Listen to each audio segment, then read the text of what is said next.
Hello and welcome to this 18th edition of the International Conference on the Quality of Education. This year's theme is dedicated to highlighting key determinants for improving learning outcomes based on data analysis from TREVES, PEARLS, and PISA.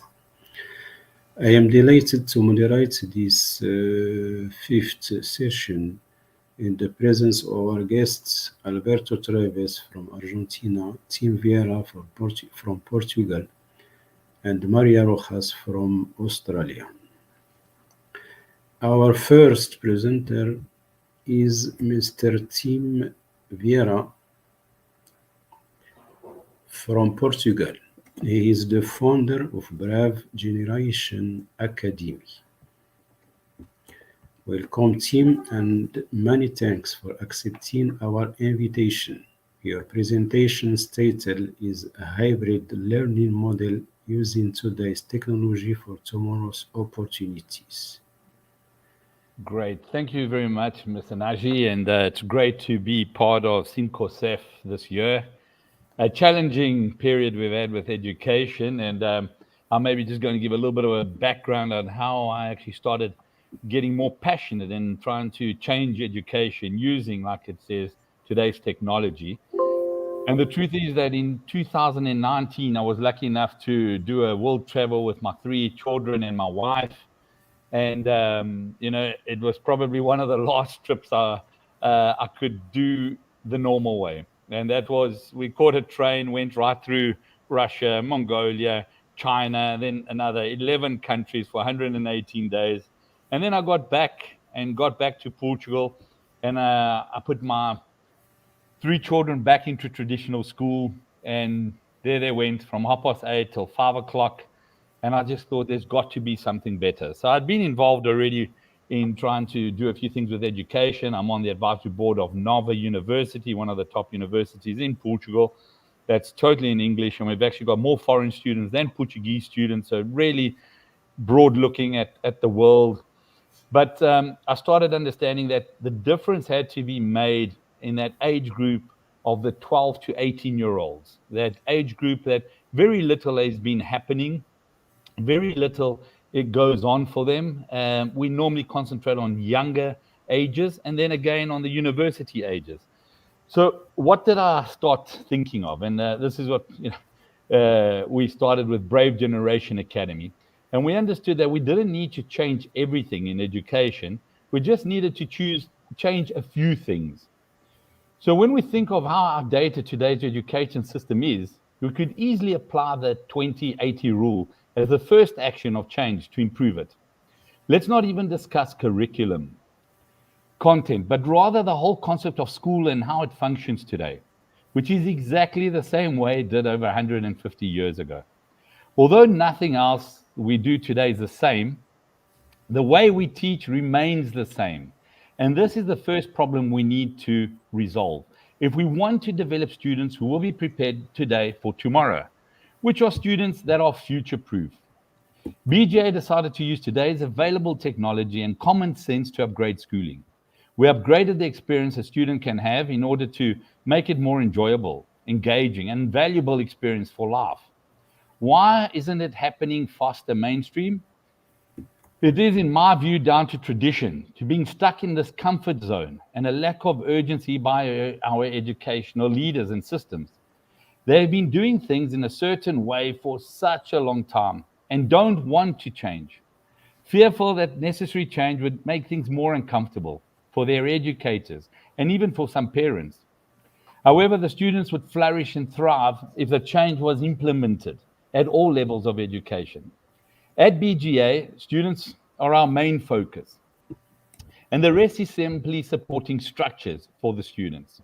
We focus solely on keeping the students happy. Once they are happy, our learning coaches are happy and parents are happy. I often wondered how we could make education better by using the resources available. I'm not a dreamer, and I totally understand that I would not be able to do a total revamp of education as it currently exists today. But I am a realist, and I understand that with a good team who are driven by purpose and using today's tools, we can definitely improve on what is currently the unacceptable norm. I often refer to my Tesla analogy. So, when people ask me, what is the track record of Brave Generation and its teaching methods, etc., and how does that compare to traditional school? It would be like asking Tesla, what is their track record for diesel and petrol engines? We don't know, and frankly don't care, as we focused on the future and don't rely on the past results, just like Tesla don't really care about diesels. At BGA, we don't get held up by traditions, past glories, or comfortable metrics of how we have always done it, but rather we work on providing individual education today, which benefits our students for life by asking hows and whys and how we can keep improving. We understand all students are different and want to learn different things at a different pace. We therefore developed and partnered with leading platforms that allow our students to select subjects from a wider variety of options than traditional schools are able to offer due to teacher limitations, resources, and classroom sizes. Our students can mix and match subjects and can also go at their own pace, therefore understanding lessons better, never falling behind or getting bored as they wait for others. We get some students that really move fast and other students that take their time and are less mature and become mature as they go through their content. Due to our 12 to 18 mixed age groups in our physical BGA hubs, we call them hubs because if we call them a classroom, we would sort of again break them up into their own age groups. So we actually call it a hub because we mix the kids up from 12 to 18. We have 25 to 30 kids per hub, and we have 2 learning coaches that are with them. There's so much that benefits these kids. There's so much this environment of peer-to-peer learning where the students learn by research and interaction. Our speciality, our learning coaches are specially trained to be there and to support and guide the students through this learning process. Peer-to-peer learning results in the development of empathy, teamwork, and overall more well-being as students quickly realize that they are not competing with each other, but that they're rather part of this collective learning support to each other.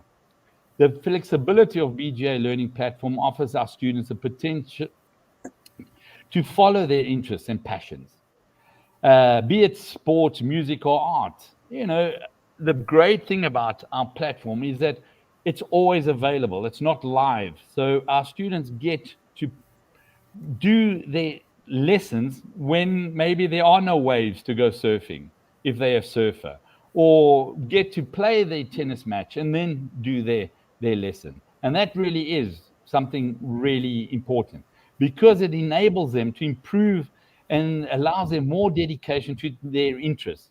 And they really enjoy doing this, while they're still pursuing their academic curriculum at their own pace. The learning coaches are able to provide more mentorship in the direction of their interests and talents, thereby improving their skills in all these areas.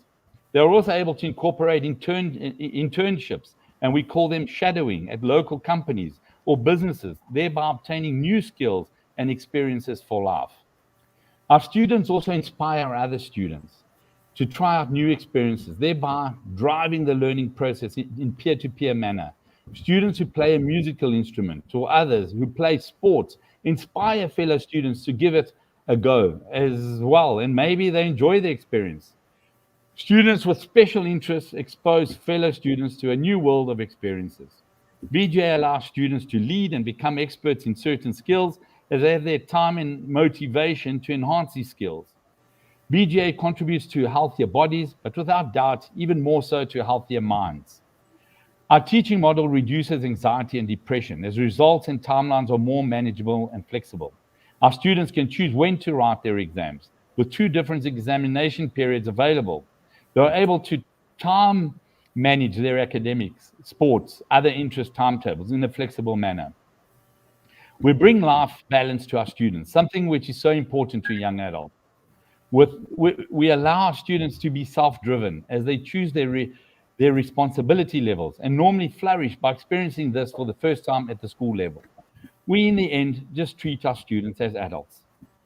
There are many other advantages that we have been able to incorporate, even by not changing everything in education.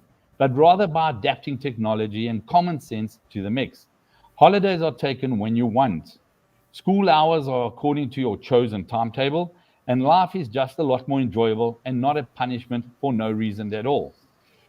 Our holidays, we normally keep 2 weeks in December, 1 week in April, and after that, we have school running all year. And our students can actually manage when they go on holiday together with their parents. And if it incorporates their interests, even better. So is BGA perfect?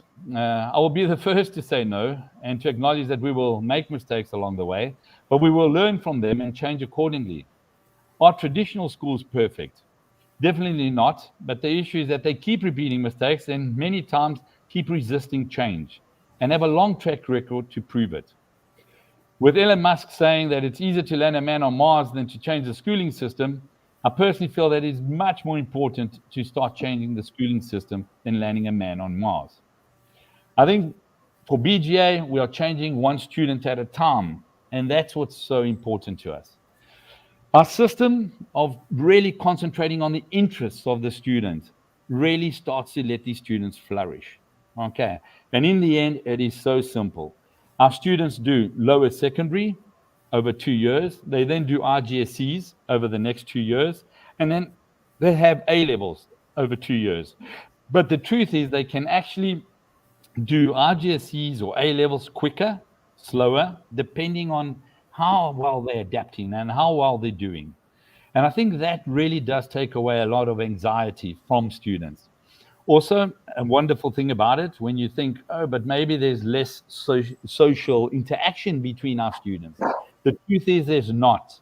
We've got so many hubs now that are interlinked. We've got chess clubs between hubs. We've got debate clubs between hubs. We have reading clubs.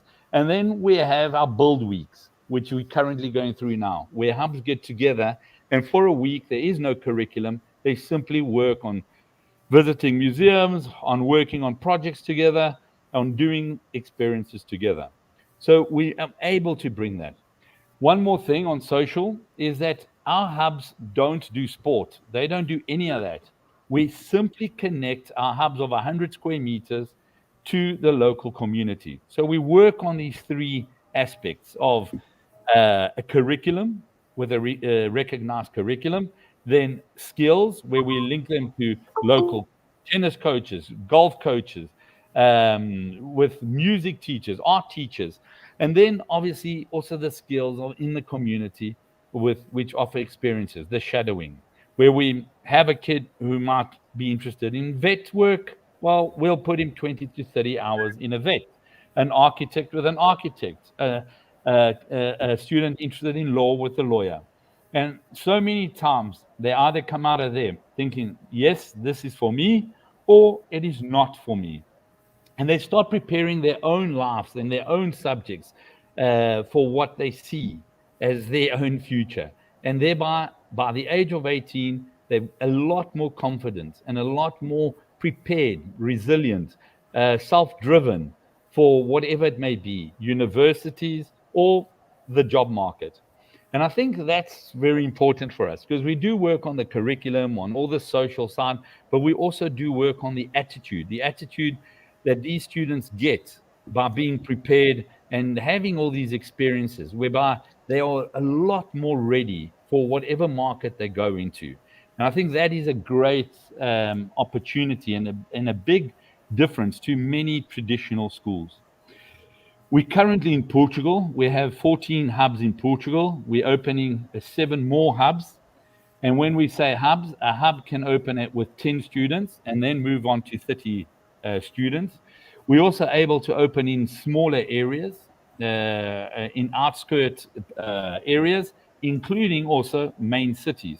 And what's really nice about this is that in many areas now with nomads and with remote workers, we're actually able to go where new communities need our system.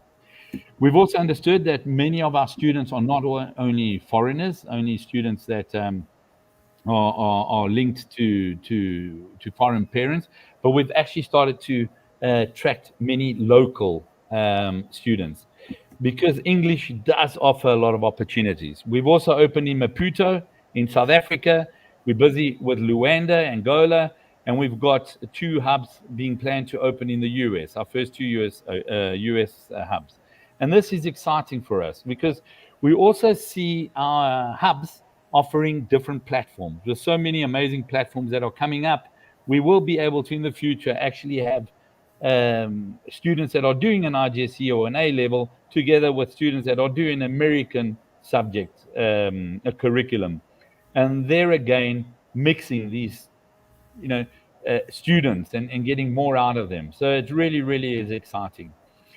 With regards to where we are, so we obviously Cambridge and Pearson's accredited with our subjects. We keep building on the subjects. We keep adding more subjects, which really is something special because in our hubs we can have one student doing space and innovation, and then other students doing law, another student doing philosophy, sociology, and there's nothing wrong with that because in the end we this co-learning with our learning coaches.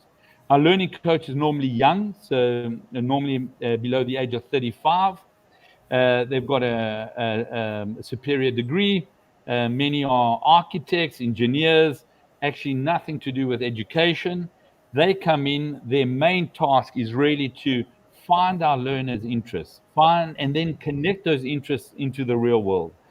They identify massive online open courses for our students through Coursera, Edexcel, etc., which is really great once more because we're able to have our students trying things out, trying experiences, and thereby once more able to see if it is what they like before they have to commit to it. Okay, so that's really wonderful.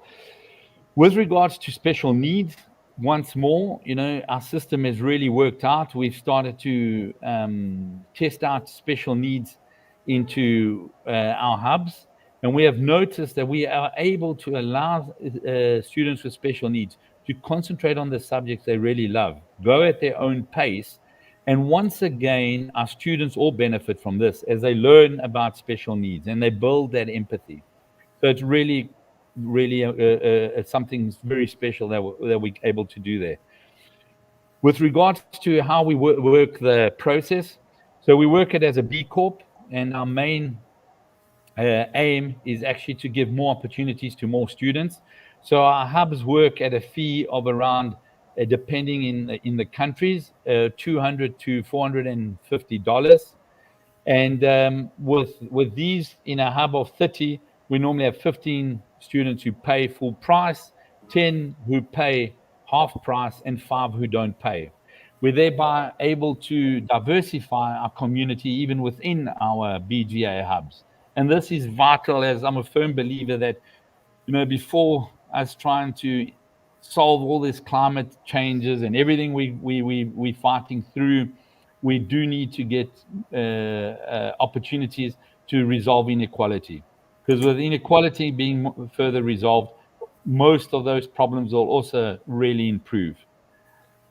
From how we work as a team, we work from central. We give support to all the learning coaches.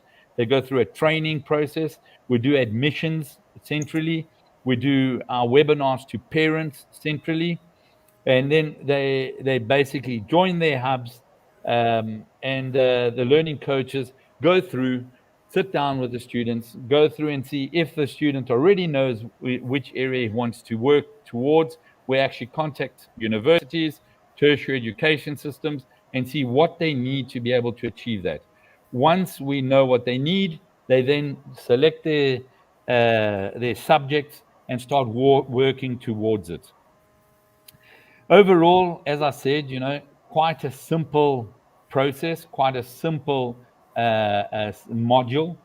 We are in some amazing locations. We're at horse riding academies, we're at tennis academies, football academies, we're at art museums, where we've got our hubs in all of these. We're in the middle of the city center. We're outside the city center. We've got our first hub actually opening inside a business companies, whereby our hubs actually attract talent to work at those businesses, as they now offer educational solutions for the children of the staff working at these solutions, and it also helps them retain staff. So it's a very, very adaptive and flexible model. Okay, and it was the only way I really saw that we could do something simple, executable, that would start changing education from today. Okay. Our main aim, really, as I said, it's not a commercial venture. So we work on a very sustainable model. We keep it sustainable. We have parents who actually sponsor other children in our system. So parents that can give extra. We have a scholarship fund. Companies that are interested in giving also give, and we're able to, in this way, reach more students and so on. At the moment, we're at 250 students, but the truth is that, last year we were at 3 students when we did our first guinea pig run and our pilots, and the growth has just been weekly. And I think that's what's also been really very encouraging for us as we see students adapting to this.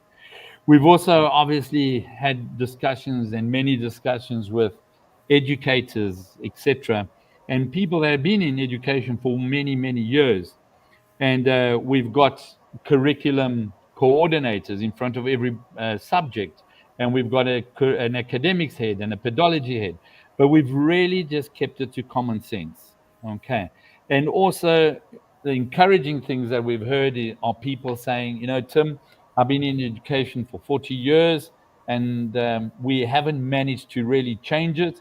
And when I go into your hubs and feel the energy, feel the students, and see how positive they are and how well they are, it gives me hope that this is a system that could work. So as I said, earlier on, it's not perfect. We're working hard. We change quickly when there is something that needs to be changed. But overall, we are super, super excited with what we're doing with Brave Generation Academy. And we really see more hubs coming into Africa, into South America, and opening opportunities that for the future of the world, which really is a global world, and where you'll be able to work in London, Lagos, Luanda, Lisbon, for companies in Silicon Valley or wherever they may be. So yeah, that's Brave Generation Academy, and I'm happy to then answer any questions or anything that may come up, Mr. Naji. All right, thank you.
Thank you, team, for this excellent Yep. presentation.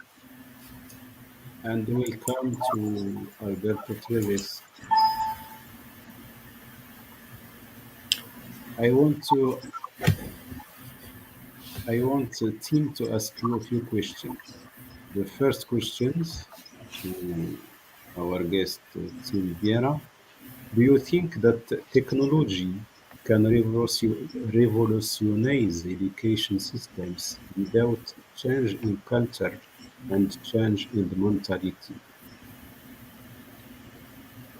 Yeah, I definitely think that technology is part of education nowadays. When we look at how our students are prepared for technology, I don't think it will replace everything in education, and I would be the first to say that's not what we want. But I do believe that education will offer a much wider net to provide quality education to the world. And that's something that has been very, very difficult. I come from Africa. I know how we struggle with education and quality education. And I think with technology, we're able to offer a much wider availability of quality education to more students. And I think that's what's exciting about it. I also definitely think that, there's this hybrid system is a good system because you can work within the communities. You can use your communities to teach. When we go, when I say technology is good, I also say, going back 2,500 years to Socrates, Plato, Archimedes, and all that was interesting because they used to really be mentors and be able to individually almost inspire students that were interested in what they did. And I think we lost that over the last 200 years because we needed to teach everyone the same thing. But I think now with technology, we can really start becoming more personal, more subjects, more quality. By using YouTube videos, by YouTube videos, you're really able to give a lot more quality and engage and make it more exciting for students. And I think, even on updating certain subjects and numbers and data, it is so easy because in one central place we're able to target. Our lessons work on a 25-minute, more or less, lesson where you listen to a teacher, maybe it recorded, and then you read something, then you watch a video, another video, and then you have a quiz where you have to get 85%, and then you move on to your next lesson. And we're able to track all those quizzes. We're able to see which hub is struggling with maths or science or whatever it may be. And we're able to give more attention to that. We're also able to see where our students are struggling, because they run this timeline. They run their own timeline. And when the timeline's green, all good. Once a week, they sit down with the learning coach. And if there is a subject that's red, we'll see why. And they might tell us, well, because I've been doing another subject this week. That's fine as well. So I think technology allows us to do that, and I think that's the great thing about it. It won't replace everything, but it will definitely enhance a lot.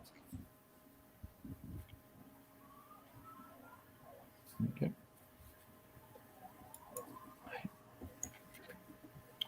Another question, do you think that technology can replace the teacher in the future? I think it will definitely be not a replacement, but it will be an added tool. I think our teachers are spending too much time doing other things except maybe teaching and inspiring and mentoring students. I think our teachers do a lot of Excels. I think our teachers do a lot of reports. Our teachers spend a lot of time on local school politics and then with parents. And when we actually look at what our students get from our teachers, they get very little time sometimes with them. So I think even for teachers, what technology can do is get all that out the way, whereby teachers will be able to actually spend time with students and they'll become more mentors than teachers because a lot of the information is available. Okay, a lot of the information is available. And I think the great thing about it is how we can incorporate technology to allow teachers to give the information, but then use teachers to inspire, to motivate, to get their students through the content in a more inspiring way. And I think that's really where I see the technology coming. It's not a replacement. It's actually just an enhancement. Okay, and it will be great to be able to have content that is always inspiring because it's got great teachers preparing the content, giving the content, and then having local teachers that understand the content. Not all of it, they don't have to know all of it, but they have to definitely know how to help students find out what they need to find out when they're stuck. And I think that's more important than sitting there and just telling everyone the same thing. I think it's much more inspiring to be able to spend time and do that. But we actually looked at it, and our learning coaches in a week get to spend more time with a student than most teachers do in 3 to 5 months. And that's incredible because, when you get to know a student, then you can really impact his life. We've all had those teachers that made the difference, and they made the difference because they impacted our lives, because they knew us and they helped us, get to where we wanted. So I think that's what we want to do with technology. The last questions, team. How, in few words, can the brave generation concept be implemented in low-income countries? Yeah, I think that's what's so exciting about us. I think in many areas we're able to go into a community, and in the future maybe have the community, running the cost of the learning coaches.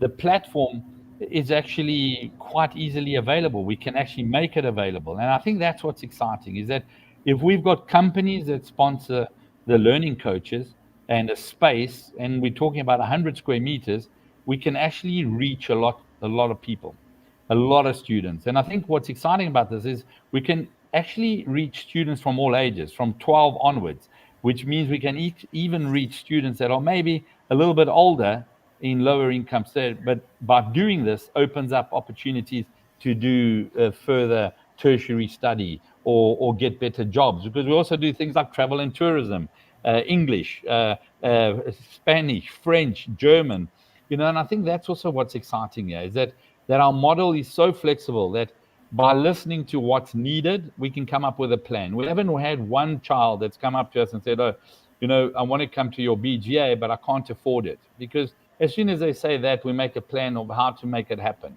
And I think the same way, if we got communities that say, well, we want to learn and we want to do a BGA in this area, and if we do need to work volunteering projects, etc., there are so many people who want to give and want to do 6 months out of university. They want to give and spend time with students and motivate students. So there's always going to be options, and I think that's the great thing about our model. It's so flexible.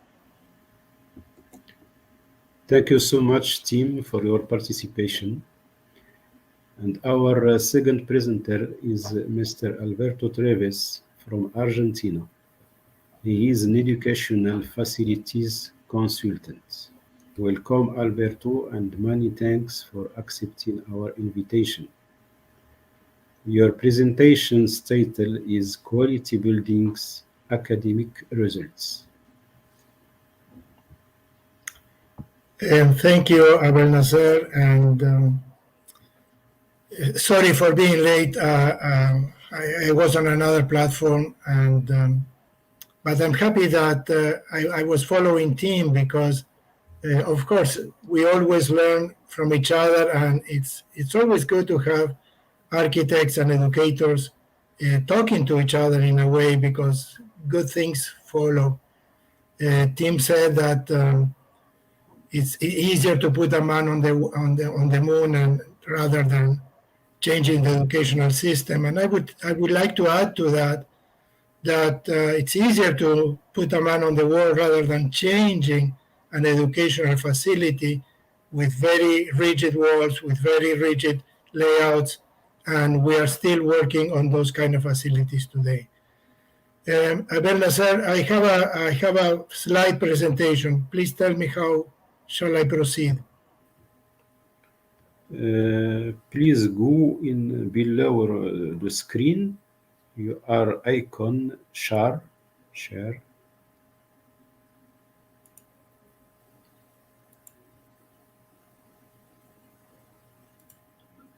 Can you see it now?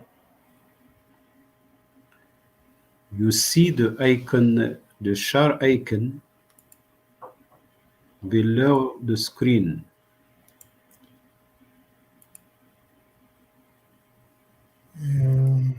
Let me do it again.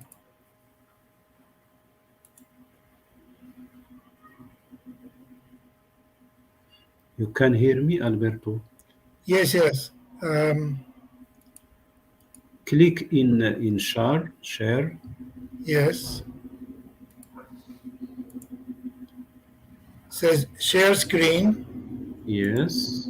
And then After you have button share screen. can you see my screen now? Not yet. I'm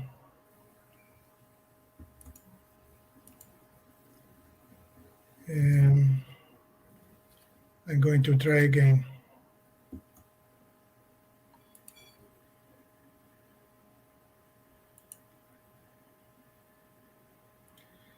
I'm afraid I'm on two screens. Is that possible? I haven't received your slides. You have my slides, correct? I haven't your slides. And now it's. But you have to share the window when you have your slides, because now you are sharing all the screen.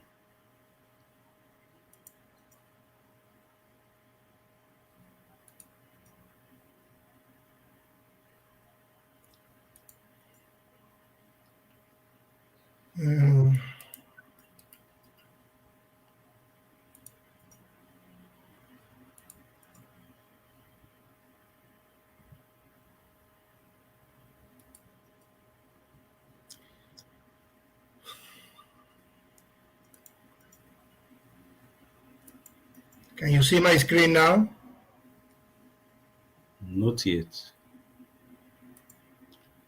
But you can see me, correct? Yes. Let me see.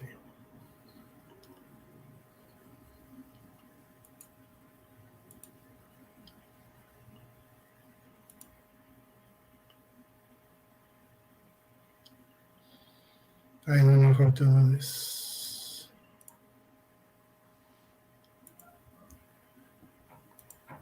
Can you see it now? Okay, now. Okay. So is it coming? Can you see the full screen?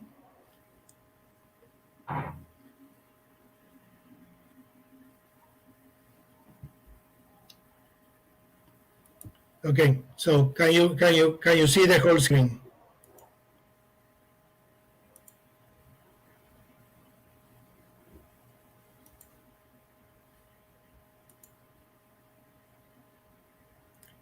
I'm afraid I lost you again. Are you there?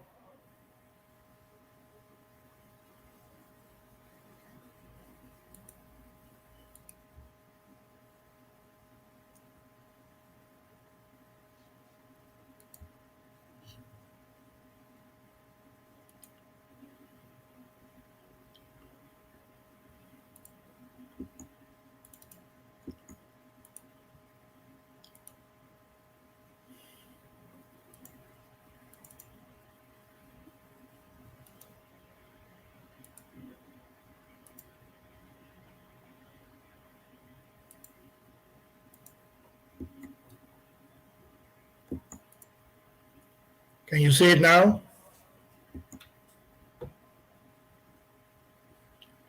I'm afraid that I am in LinkedIn and I am in StreamYard. Shall I be in both or shall I be in only one?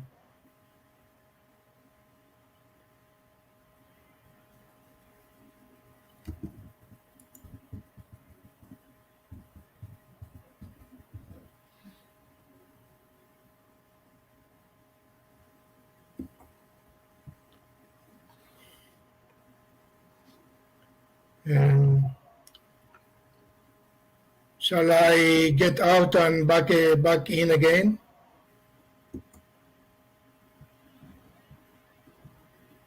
No, the problem is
Okay, can you hear me now? Yes, yes. Okay, Okay.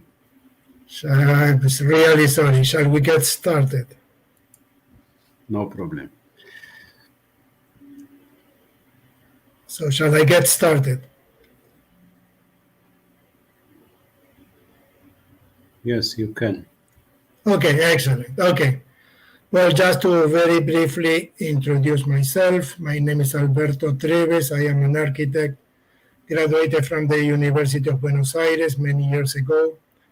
I am in the process of being retired now, but I can tell by experience of doing more than 1,000 projects in 4 different countries, and I'm going to explain how I feel like quality buildings are an important factor to obtain academic results, and not only to obtain or increase academic results, but also to provide for teacher retention and community satisfaction.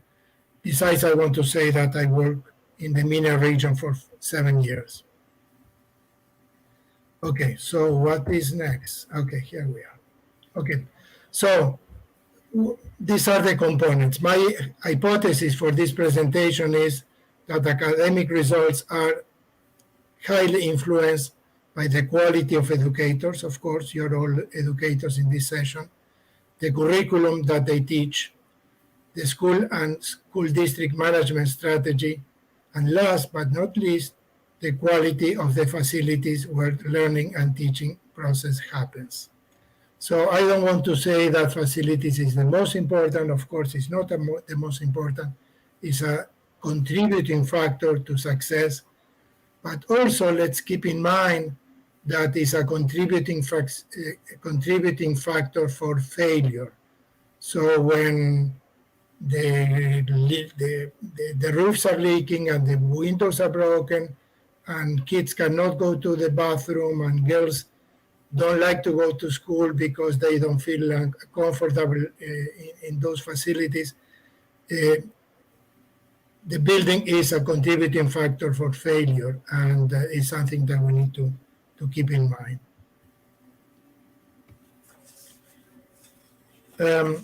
The universe of facilities is very big.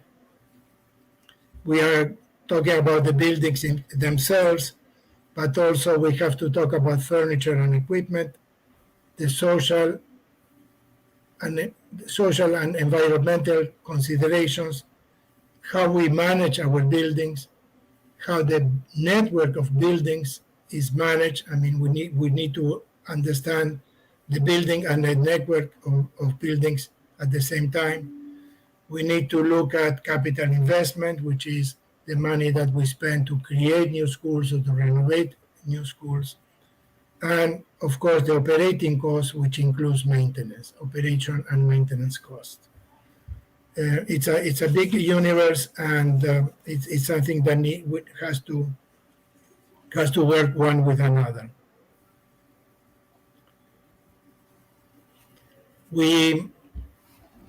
Most of the schools around the world are still based on a very rigid configuration of classrooms, corridors, with teachers standing in the front and students listening in orderly rows. I mean, those are pictures that you're very familiar with 120 years ago, 60 years ago. But even just recently, in many of our countries, we still see in many schools, we see the same configuration of students sitting in a row and the teacher at the center of attention. It's very important to keep in mind that we are not indifferent to what we see, and we are not indifferent to what we feel. And I'm sure that all of you have heard the phrase, we shape our buildings and thereafter the buildings will shape us. So it's very important to keep in mind that the building itself has an important role in student success.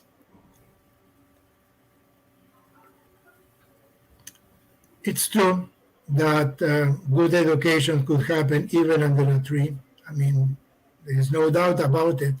But that will not be the education that will prepare students to compete in the 21st century. Competing in the 21st century is very hard, it's very difficult, requires a lot of skills, and requires a lot of support from teachers, curriculum, management, and the facility itself. We need to find a way to transition away from schools that are dark, unhealthy, rigid, inefficient, energy-intensive, unattractive, poorly located. I'm sure all of you have seen schools like this, and the quality of education could be much better if we had a better facility. And to transition into a school facility that are or have, and I ordered this in alphabetical order, but you're going to see that every country, in every circumstance, the priorities could be a little different. So we want facilities that are accessible, that are appropriate for learning. Appropriate for learning is probably one of the most important for educators. They should be attractive. They should provide acoustic comfort, ergonomic furniture. They should be flexible. They should be healthy. They should be integrated into the social and natural environment. They have to provide multiple opportunities for learning. They have to be open to the community. They have to be organic. They have to be ready for change. They have to be respectful of the local culture. They have to be safe, stimulating, sustainable, technology-rich. They should provide thermal comfort, visual comfort. They should be well-built, well-operated and managed. And they have to be a resource for teaching and learning. And again, all of these are important. If you ask me, my priorities are health, safe, and well-operated and maintained. But every country at different historical times may have other priorities. All of these are equally important, and none of this could be missing if we want to raise academic results. Okay, we have to do it. How?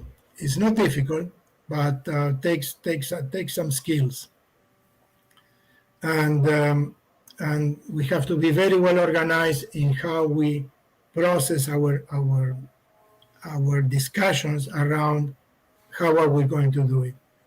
Usually these are the phrases that we usually follow to build a new or renovate educational facilities. The entire process is a system with distinct inputs, internal processes, and outputs. Some of the key factors to make a school building project successful is database. I mean, very important, has to be database. I mean, what is contrary to database is members of parliament or politicians may have their own priorities, and that usually doesn't lead to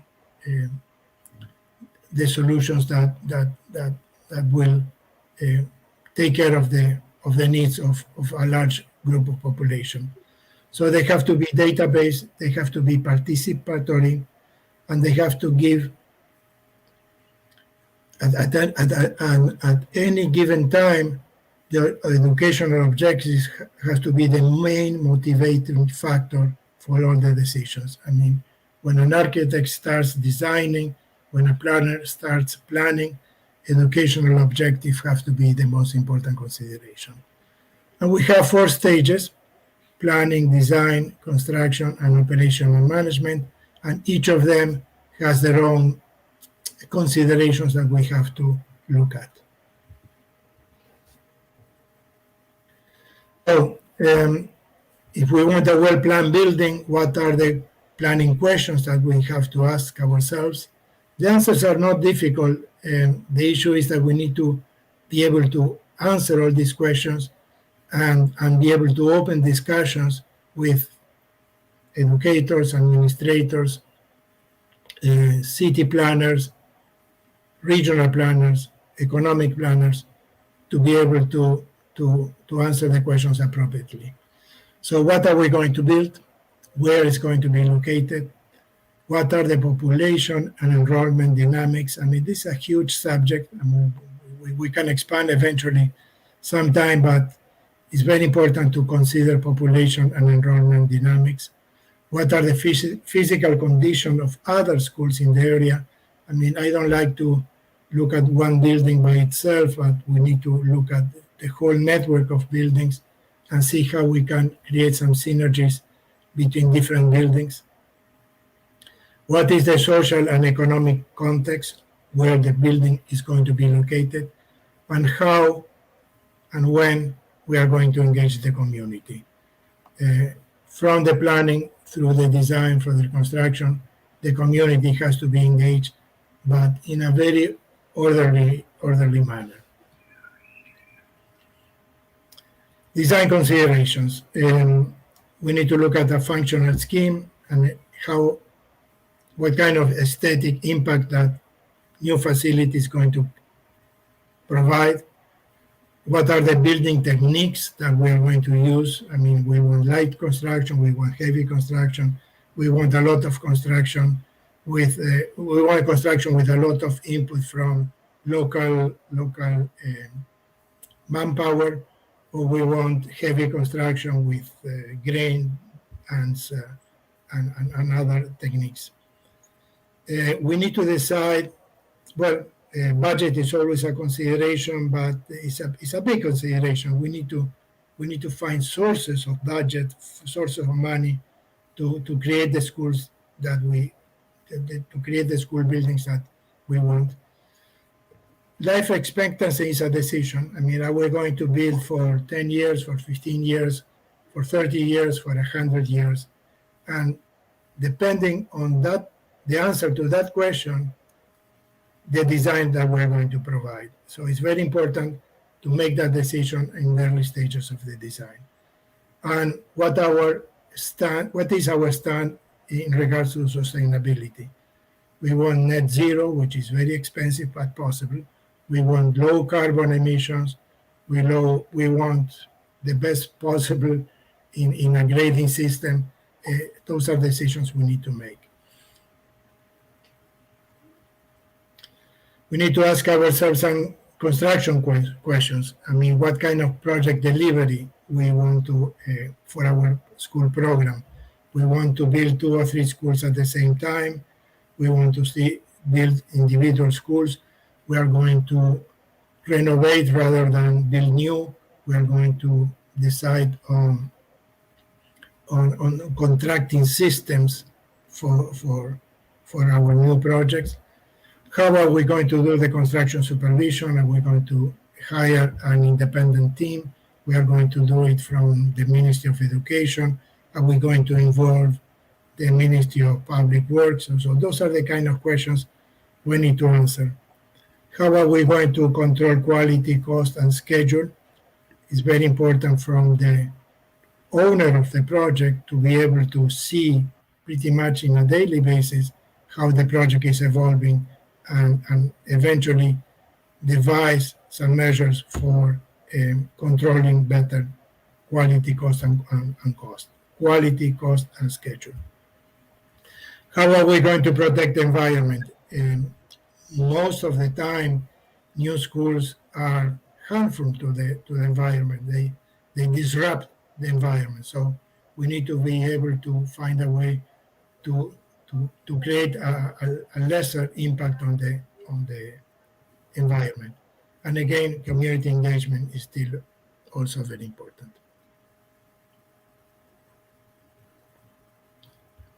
Operation and maintenance considerations. How are we going to use the spaces? Are we going to share spaces? How is it going to be scheduled?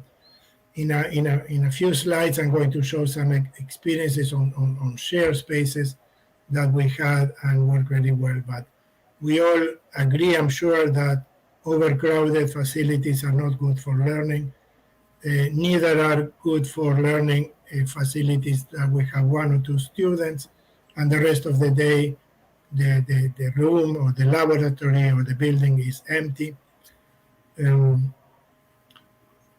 we need to decide how are we going to address vandalism in our schools, which is unfortunately a problem that we have not solved yet, but we need to find a solution for.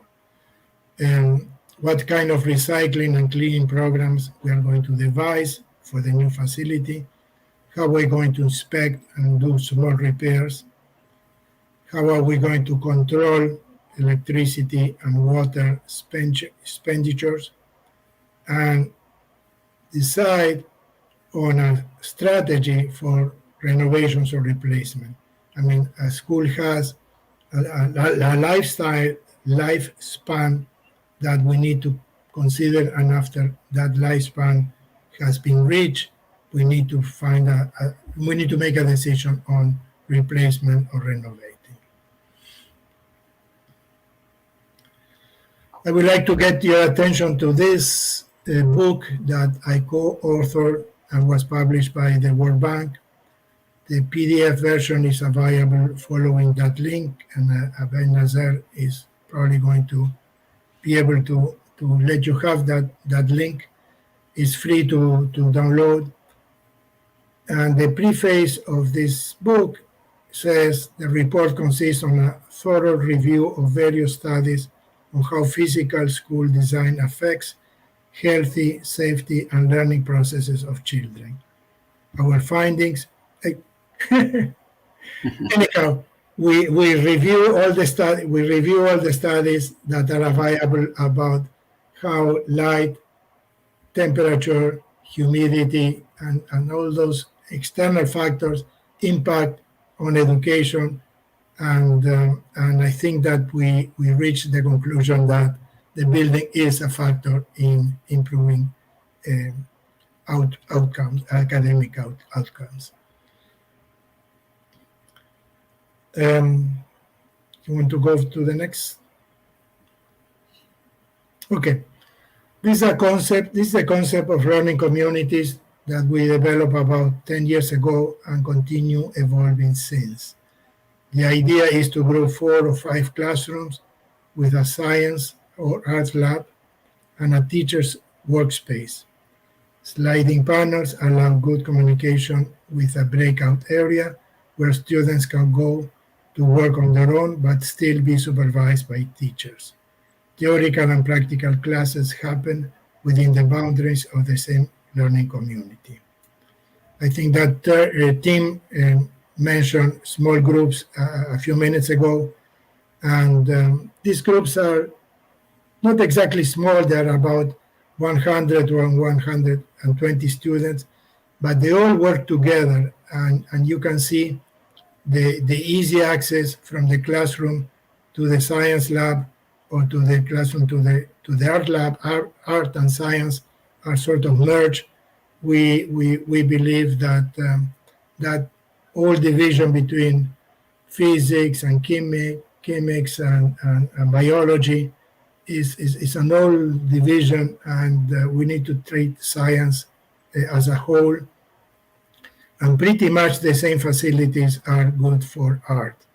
And we calculated how students can do some work here, but do some work here at the same time. And this, I hope you can see my pointer, this is what we call the breakout area, where the teachers can send a group of students to do some project work. They can do individual study, they can do some research, and they can also access technology if they need. Also very important that we provide easy access to outdoor learning, because we know for a fact, and for the research that we review, that outdoor learning always helps to solidify knowledge. And last but not least, the teacher workspace immediately adjacent to the classrooms, meaning that the teacher is always present and the teacher is always available. Even if they are not in classroom, they can be ready to answer questions from the students. Okay. Learning communities could could take different shapes. Here we can see an example of how circulation space is used as a breakout area, the breakout area that we mentioned before. It also serves as an expansion to the classroom so the teacher and the assistant teacher can concentrate their efforts on a small group of students and even individual students. It also encourages independent activities and team efforts. As a design feature, we try to avoid parallel walls. We are very keen about making sure that we have acoustic ceilings and rubber floors to absorb noise. So we want this to be a working space where kids can concentrate and really improve their learning opportunities.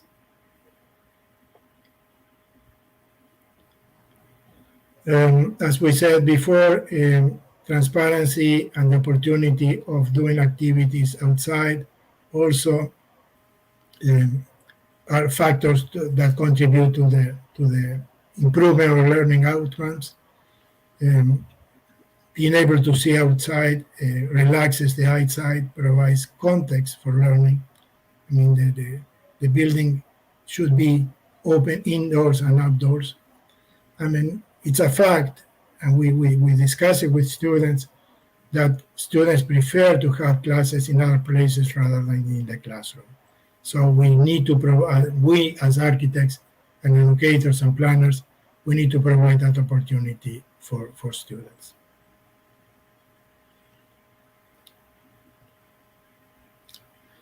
Outdoor learning contributes to the health of students, increases productivity, and enhances the reputation of the school. I mean, every time that a student says to their family and to their community, I enjoy going to school, I have opportunities in school, I learn a lot at school, that also increases the reputation of the school and also helps the whole learning process, because the student goes home, the student shares with their parents and their community what they have learned, and the whole community elevates their learning opportunities. This is another factor that we have experimented and got very good results. If we're going to invest 20 or 30 or more $1 million in building a large high school, I mean, some large high schools are $20-30 million, we need to think about co-location of community facilities. And by co-location of community facilities, I mean cafeteria, auditorium, library, gymnasium.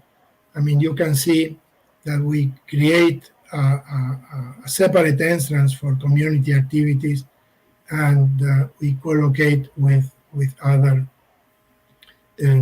facilities. I mean, a big auditorium, a big library, and an oversized auditorium, an oversized library, an oversized gym or physical education facilities and cafeteria for the community to come after hours and an exercise and study at the library and do their events at the auditorium. So it's not the school isolated with high walls and big fences, but a school that is open to the community and works together with the community. And that saves money to the school and saves money to the community. Okay. And as I said before, and it's more detailed in the book, the richness of spaces, space configurations, open student horizons. I mean, they like different configurations. Transparency helps to understand social and environmental context. They do want to see where the school is located. They want to see where the community is located in relationship to the school. And also freedom of movement improves self-confidence. You can see here a small group of students working on an activity, a student looking downstairs, just trying to see what other students are doing. I mean, the free movement around the school is something that helps the self-confidence and the interest in learning more. As you can very well know, natural light increases performance in art, language, and mathematics. I mean, this is scientifically proven, and you can see the numbers in the book. Different opportunities of sitting also prevent fatigue and improve posture. I mean, you have to give this opportunity to the students, and they will take it. And they will be more engaged in activities if they are comfortable and if they are in a situation where they feel respected and they feel treated as they are human beings. And learning could happen anywhere. You can teach a class in the classroom, of course, but you can teach by doing in the outdoors. And this is an example of a geometry class in a schoolyard with limited resources. You don't have to have too many resources to explain triangles and angles and how they work. And kids will never forget what they have learned in this class. Don't be afraid of going a little out of the four walls and a roof in school design. Iconic elements are a source of pride, identity, and sense of belonging, which contributes to student and parents' engagement with learning.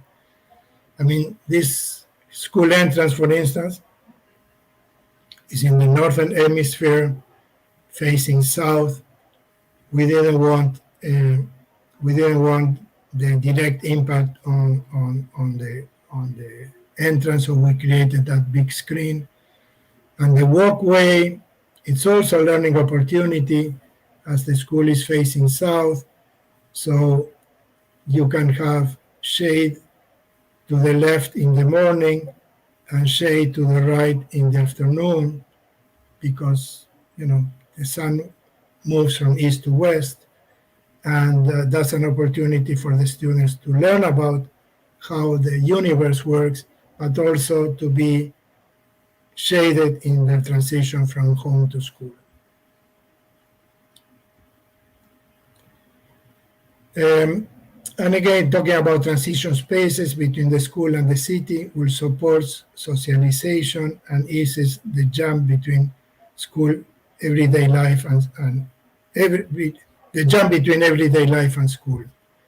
It's very important, especially in low-income communities, where the school building eventually is a little different, or is a little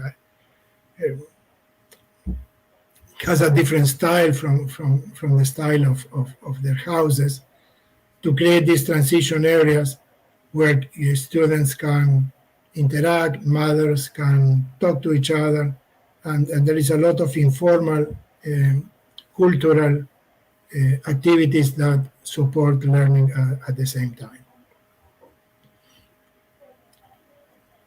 And probably finally,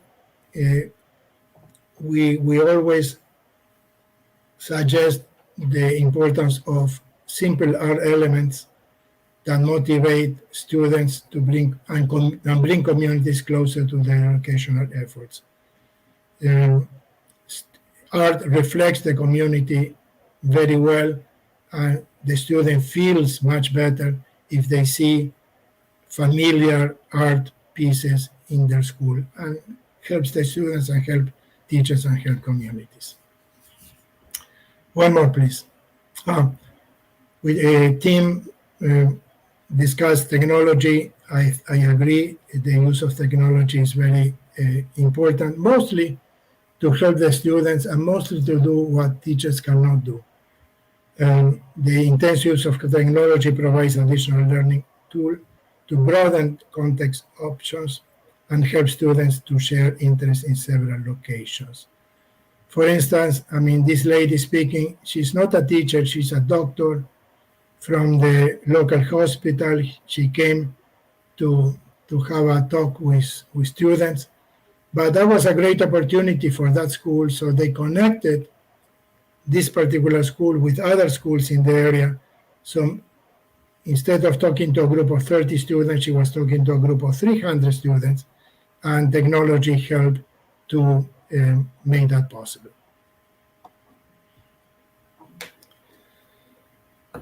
Live demonstration projects could be expensive, but even if scaled down, could be very effective to find out concepts. This is an echo tree.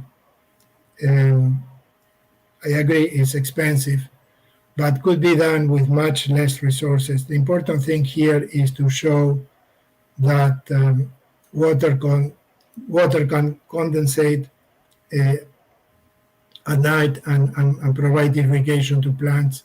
So in a way that plants will always be green if we use the condensation of the water in the evening. And of course, it's very important for the students to be responsible for conserving these green walls green, and over time, these green walls will bring some insects, and insects will also be able to facilitate demonstration projects for biology and for zoology and for many other factors. So bringing the green inside of the school environment is also very important. And and we have to be very creative, and we can even use a staircase as an opportunity to show progression of numbers and what is a 1 or what is a 2, which is a 3.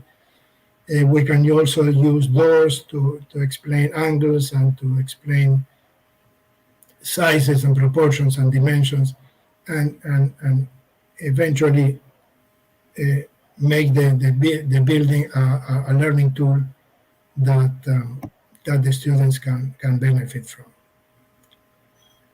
I think that we are done. This is all what I have to share with you today. I want to thank you. As I said, I am in the process of retirement. I eventually will have some spare time next year.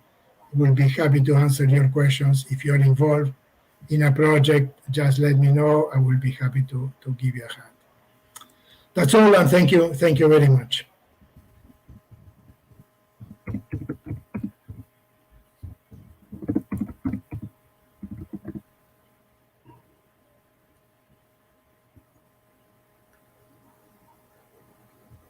Thank you so much, Alberto, for your presentation, or your excellent presentation. I can, if you want, ask you 2 or 3 questions about your presentation. Sure. First question is about financial resources. You see that there are many countries with low income, and these countries do you think that they can adopt your concepts about buildings to improve learning? Yeah, well, learning never stops. I mean, you start learning when you're a child, and you still learn when you're a grown-up person, hopefully. And there is formal learning and there is informal learning. And I think that once you invest in an educational facility, that's a big investment for every community, rich countries and poor countries. And I never had an opportunity to work on a country that has excess of money. Nobody has excess of money. But those are discussions you have to have with, for instance, with a local municipality. The local municipality usually have the need for creating events, so they can come to the school and do the event in the school. The local municipality may have the need to create a small museum about the history of the community. They can also do it within the boundaries of the school. Health campaigns can be done because schools are really spread out. I mean, local hospitals are mostly concentrated. Schools are spread out. So eventually, health campaigns can be also done through schools. So you can see you can see how resources could be shared and spaces could be shared, and everybody will benefit from that process. Thank you. Another question. We will share the link to your book, but I want to know if any studies have been carried out to demonstrate the link between infrastructure and learning. Repeat the question, please. I want to know if any studies have been carried out to demonstrate the link between facilities and learning. Yes, of course.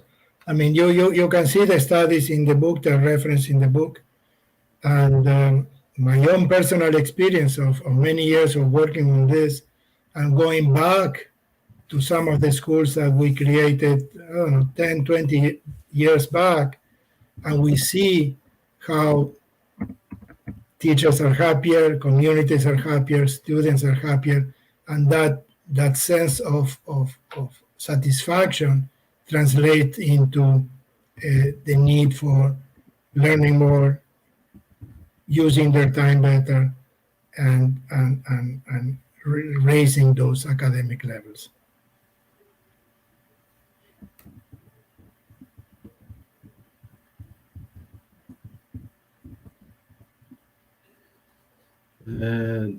Maybe the last question. With the development of educational technologies and distance education and distance learning, what is your vision about the